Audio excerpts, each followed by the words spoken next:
Hello, my name is David Hopewell. I work for Gwynedd Archaeological Trust. This is the first of a short series of informal lectures about recent work by the Trust. Our first few are going to be about the work we've done to do with Roman Gwynedd. The first one will be an introduction, just to give us a timeline and get an idea of what we're talking about. If you want to find out more about Gwynedd Archaeological Trust, you can look at our website, which is at www.heneb.co.uk. Right, so the Romans in Wales, the Romans in Gwynedd. Before the Romans got here, the inhabitants were living in roundhouse settlements. We had hill forts. And there was a tribal groupings. We don't really know where the boundaries of the tribes were. We know the names of some of them. So we had the Order Vices, which tended to be in the southern part, probably, and certainly in the west. The Decangli, who were in the north-east of Wales, and the Gangani, who we don't know much about, but possibly have links to Ireland, which were on the Llyn Peninsula. These tribal names are mentioned by the Romans quite often, so it's important to remember them, but we don't really know where the boundaries of these tribes' territories were. Prior to the Roman conquests, the Romans were definitely not unheard of. There was a lead anchor stock found in the sea near Aberdaron, which at the end of the Llyn Peninsula. It could be from anywhere from the 2nd century BC to the early part of the 1st century AD. This was pre-conquest, so it shows that there was exploration and trade reaching even the remote parts of North Wales. Right, the conquests themselves.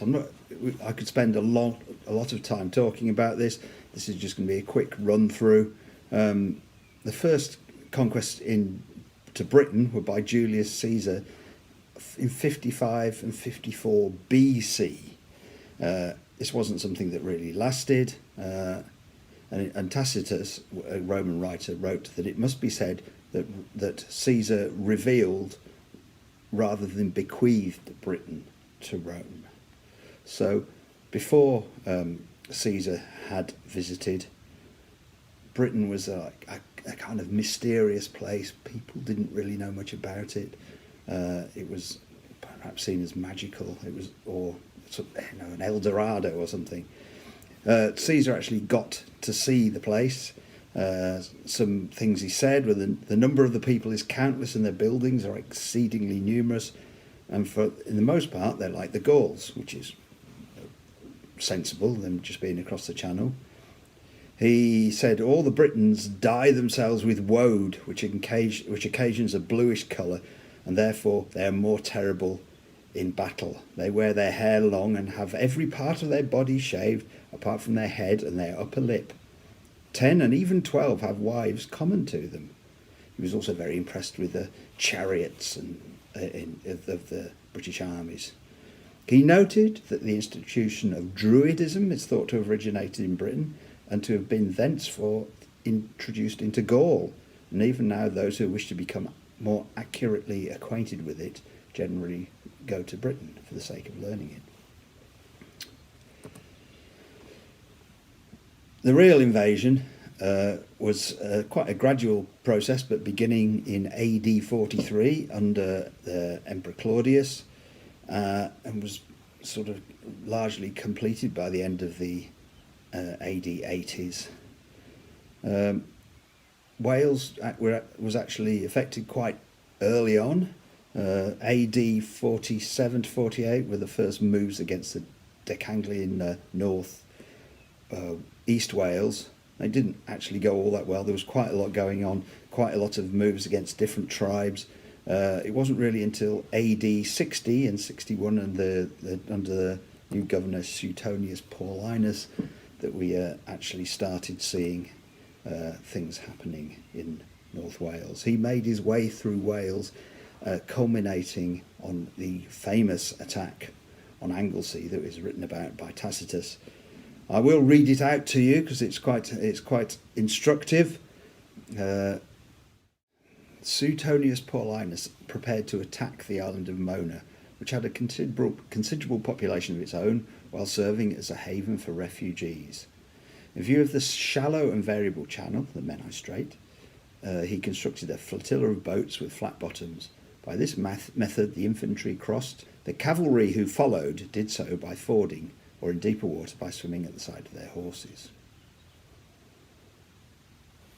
On the beach stood the adverse array, a serried mass of arms and men, with women flitting between the ranks. In the style of the Furies, in robes of deathly black and with dishevelled hair, they brandished their torches, while a circle of druids, lifting their hands to heaven and showering curses, struck the troops with such an awe at the extraordinary spectacle that, as though their limbs were paralysed, they exposed their bodies to wounds without an attempt at movement. Then, reassured by their general and inciting each other never to flinch before a band of females and fanatics, they charged behind the standards, cut down all who met them, and enveloped the enemy in his own flames. The next step was to install a garrison amongst the conquered population and to demolish the groves consecrated to their savage cults, for they considered it a pious duty to slake the altars with captive blood and to consult their deities by means of human entrails. While he was thus occupied, the sudden revolt of the province, this is Boudica and the Iceni, was announced to Suetonius, and he left.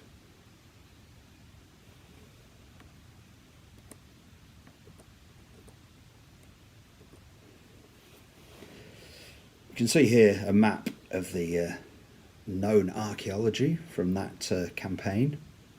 Absolutely nothing. All we know is from Tacitus's writings.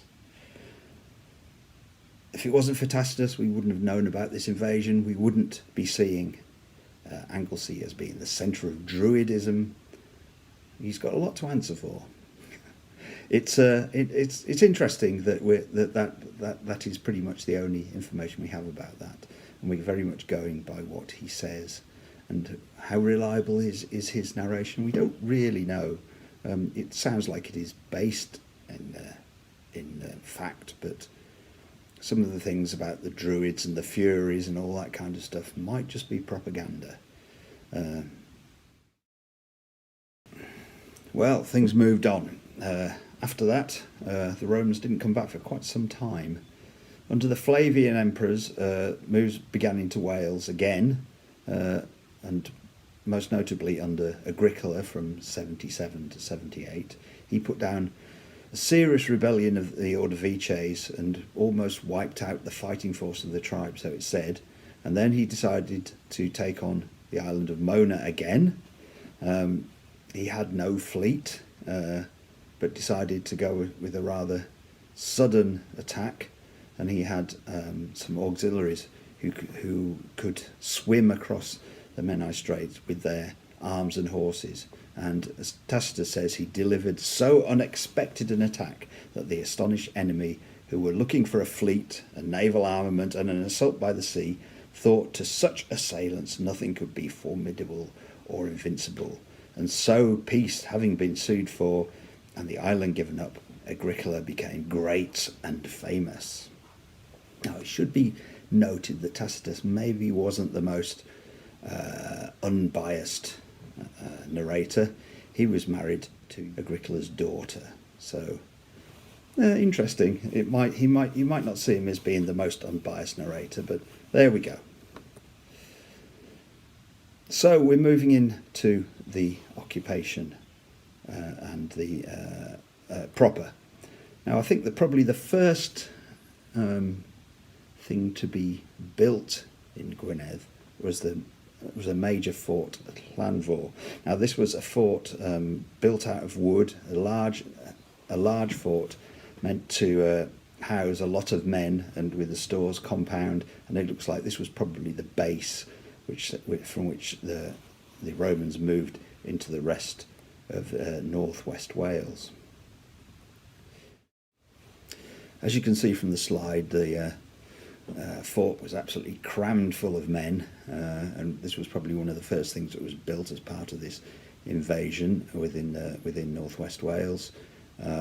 There probably were things like marching camps, so these were sort of temporary installations that were built, and there would also have been these in the previous invasion under sort of Suetonius Paulinus.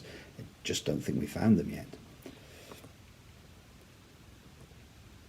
So this was the beginning of the invasion, and it was soon superseded by this, as you can see on the slide, this network of forts and roads that were built in the late 70s AD. They cover most of Gwynedd and indeed most of Wales. I think there are probably still quite a few gaps.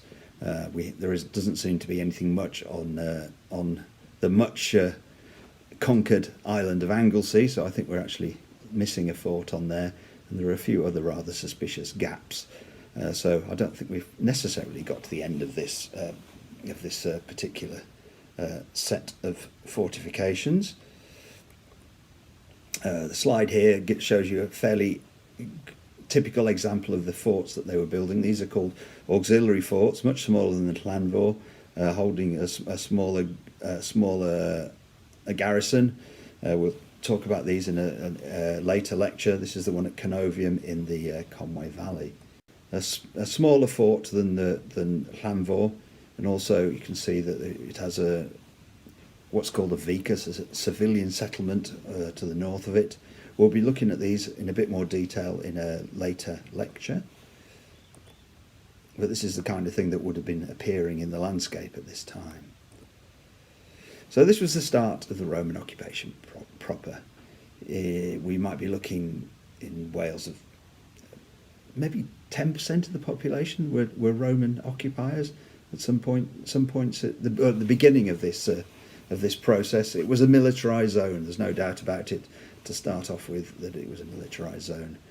The Romans were here to stay. Well, not to stay. They were here for about 300 years. And to put that in perspective, that's about, if you look at thinking of that in the equivalent of British history, that's as if they, from the perspective of now, that would have been, they would have had arrived in 1703 when Queen Anne was on the throne. But things changed. So we started off with a militarised zone. If we look at the map of Roman military Gwynedd in AD 130 to 150, this is not all that long after the invasion, we notice that most of the forts are no longer occupied. So something's changed, and we're looking at something that doesn't appear to be quite the same sort of militarised landscape. This situation carried on for a further 230 years. This is a long time. This is something that people tend to forget about. Everybody gets very wrapped up in the idea of the Druids and the fighting on Anglesey. But for 230 years, the equivalent of since the reign of George III, we were looking at something that doesn't appear to be quite such a militarised zone. Indeed, from 150 onwards, the only fort that was really being occupied was Saguntium. The rest of it, the Romans had gone. They had other priorities, so something else was going on in this period. I think the thing to look at next is one of our recent discoveries, which is a settlement at Tycochion on Anglesey, the other side of the Menai Strait from Saguntium. This was a trading settlement. This is what was going on at this point. The Romans were still in charge, but they were not fighting. We were not suffering. It doesn't appear there was any fighting going on. It appears that what was important was trade and probably getting taxes. Tycochion was a very rich settlement. We'll be looking at this one in a later lecture. It was rich, undefended, and was obviously principally for trade with Anglesey. So this was what was important at this time. Here are a couple of slides of Tychocheon. This is one of the map of the site from taken from the geophysical survey. We've got a Roman road with about 20 odd houses alongside it. These houses, very notably, are not round houses that you would normally expect in North Wales. These are big rectangular houses in the style of Roman. It's not quite a villa, but I think it's what would be called a corridor house. So, to a small extent, people were taking up Roman customs, and they were certainly trading with the Romans. This was an important part of life. But the Roman soldiers were not all over the landscape like they were in the militarized phase at the beginning. So this, as we said, this carried on for quite a long time, and towards the end of the Roman occupation of Gwynedd, things changed a little. We note that on this slide here that you can see there's a new addition at Caergybi. This is at Holyhead. So this is a small naval base. There are a couple of, you can just about see them on the map. There are a couple of watchtowers looking down over the naval base. Things were becoming a bit dicey at this point in the Roman occupation. We're looking around AD 360s through to the beginning of 370s.